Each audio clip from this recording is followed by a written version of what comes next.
आज हम good manufacturing practices यानी जीएमपी को समझने की कोशिश करेंगे। आईसीएच की गाइडलाइंस Q7 जीएमपी के बारे में बताती है। आईसीएच की गाइडलाइंस Q7 इस सेट ऑफ रूल्स होते हैं जो बताते हैं कि अगर इनको फॉलो किया जाए तो हमारा जो ड्रग बनेगा वो सेफली बनेगा और उनके रिजल्ट कंसिस्टेंटली सेम आएंगे। जीएमपी क्या है? Good manufacturing practices. जीएमपी एक सेट ऑफ रूल्स है जो ये बताती है कि कैसे किसी मेडिसिन को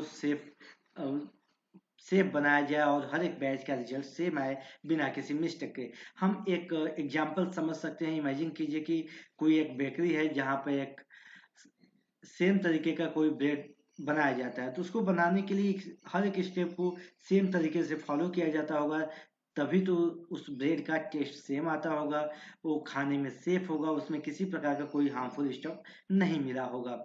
ऐसे ही फार्मास्यूटिकल इंडस्ट्री में एपीआई बनाने के लिए हम प्रॉपर स्टेप बाय स्टेप कुछ रूल्स फॉलो करते हैं जिन्हें जीएमपी कहते हैं। जिसको फॉलो करने पर हमारा एपीआई प्रॉपरली सेफ बनता है और उसके रिजल्ट सेम आते हैं।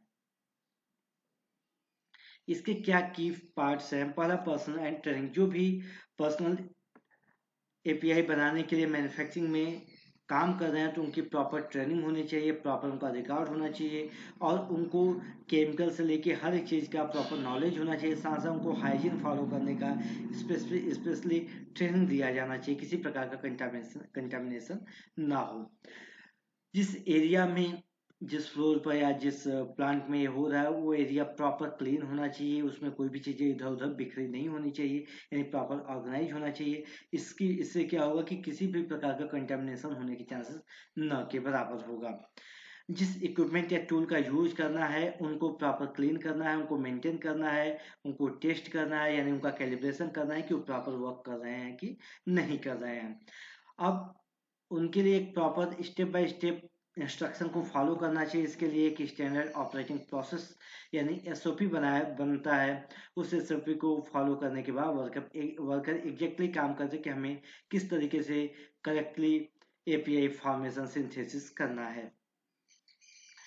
जो ड्रग बनने के बाद जो एपीआई बना है उस वही ड्रग बना है, वही एपीआई बना है कि नहीं बना है, उसकी कितनी प्योरिटी होनी चाहिए सॉल्वेंट का, यानी कि आरओआई कितना होना चाहिए, उसका एलओडी कितना होना चाहिए, वाटर कंटेंट, ये सारी जो टेस्टिंग होती है ये टेस्टिंग होनी बहुत ज़रूरी है, जिससे हमें पता चलेगा कि क्या हमारे रिक्वायर्ड प्योरिटी स्टैंडर्ड और सेफ्टी से वो मैच कर रहा है कि नहीं, स्टैंडर्ड से वो मैच कर रहा है कि नहीं। जो प्रोसीजर है ये करते समय उसका प्रॉपर रिकॉर्ड रखना चाहिए। इस रिकॉर्ड रखने से क्या होगा कि अगर किसी एक तरीके से नहीं बना, कुछ मिस्टेक्स हुई, तो उस पर हम काम कर सकते हैं, उसको इम्प्रूव कर सकते हैं। और अगर जिस तरीके से अच्छा ड्रग बना है उसको बार बार रिपीट करके कंसिस्टेंटली रिजल्ट हम पा सकते हैं। हैंडलिंग प्रॉब्लम, अगर कोई प्रकार का मिस्टेक होता है, हैंडलिंग मिस्टेक होता है या केमिकल मिस्टेक होता है, तो जो डेविएशन आता है उस डेविएशन पर हम काम करते हैं, उस प्रॉब्लम को मिटिगेट करते हैं, फिक्स करते हैं और अगली बार वैसी गलती नहीं होती है, इसका ध्यान रखा जाता है। अब ड्रग बनने के बाद ड्रग का स्टोरेज करना है तो उसका किस टेम्परेचर पर मॉइस्चर कितना रखना है, इस चीज़ का ध्यान देना है। प्रॉपर पैकेजिंग कैसी होनी चाहिए, उसको ट्रांसपोर्ट अगर करना है तो किस टेम्परेचर पर उसको ड्यूरिंग ट्रांसपोर्टेशन वो कितने टेम्परेचर पर होना चाहिए। इन सारी चीज़ों का प्रॉपर स्टडी होता है, ये सारी चीज़ों का ध्यान रखना चाहिए। अब एक सवाल होता है कि एसएच की गाइडेंस क्यों इम्पोर्टेंट है। आईसीएच की गाइडलाइंस में अगर आप इसको फॉलो करेंगे तो सबसे पहले जितने भी इंस्ट्रूमेंट हैं, जो भी फैसिलिटीज एरिया है उनको प्रॉपर क्लीन करेंगे, जिससे कि उसमें कंटेमिनेशन के होने के चांसेस काफ़ी कम होते हैं।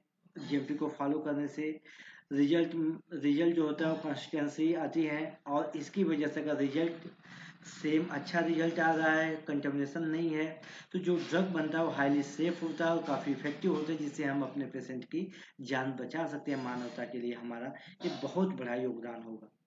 समरी, अगर ओवरऑल कंक्लूजन की बात करें तो जीएमपी को फॉलो करने से जो भी बैच लगाएंगे मेडिसिन के उनके रिजल्ट सेम आएंगे और वे सेफ होंगे और उनकी प्योरिटी सेम होगी, काफ़ी इफेक्टिव होंगे, उनके स्ट्रेंथ भी सेम होंगे। इससे इससे हमारा एक जो कंपनी ऐसा फॉलो करती है उनका एक ब्रांड बनता है, उनका भरोसा दूसरी कंपनियों पर होता है, जिससे उनकी मार्केट में डिमांड बढ़ती है, साथ साथ ह्यूमन मैनकाइंड के लिए हमारा बहुत बड़ा योगदान होता है, एक बहुत बड़ा सर्विस होती है। तो मुझे उम्मीद है कि आपको ऐसी अच्छी गाइडेंस की सेवन समझ में जरूर आई होगी।